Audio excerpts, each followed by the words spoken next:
لە خولی پلەیەکی کوردستان و لە هەفتەی 15دا یانەی کفری میواندانی لە یانەی خاک کرد.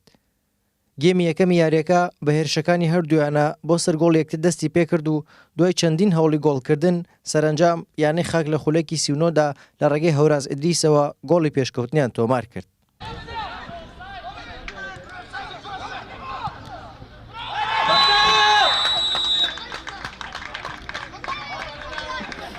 گێمی یەکەم بە سوودی یانەی میوان کۆتایی پێهات.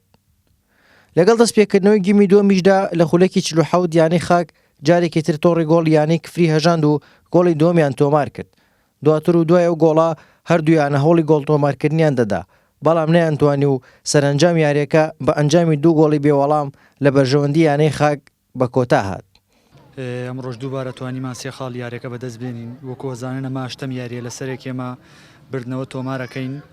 وەکو واسی یاریەکەی ئەم ڕۆژ بینیتان لە گێمێکە باڵا دەست بووین، سوپاس بۆخوا توانیمان گۆڵێ بکەین و لە گێمی دووەمشە سەرەتاکانە توانیمان گۆڵێ بکەین بۆی ماندووبوون شەوانێک کشاینەدەوە بە سوپاس بۆخوا 3 خاڵ یاریەکەمان بەدەستێنە. هەرەوە ناڵێمی ئینشەڵا بۆ ساڵی داهاتوو بتوانین دووبارە خۆمان ڕێبخەینەوە و یانێکی کەرکووک سەر بخەین بۆ پلەنایەبی کوردستان.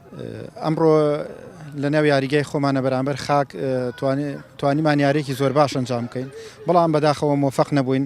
ئەم ڕۆژ کۆتا گەڕ یاریەکە بوو لە خولی پلەیەکی کوردستان، بەڵام ئێمە هەر لە سەرەتای یاریەکەەوە ئامانجمان مانەوە بوو لە خولی پلەیەکی کوردستان.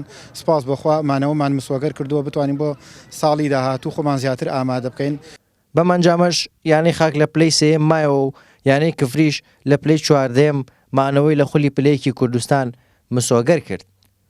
هارون ڕەشید، کەناڵی ئاسمانی پەیام، کفری.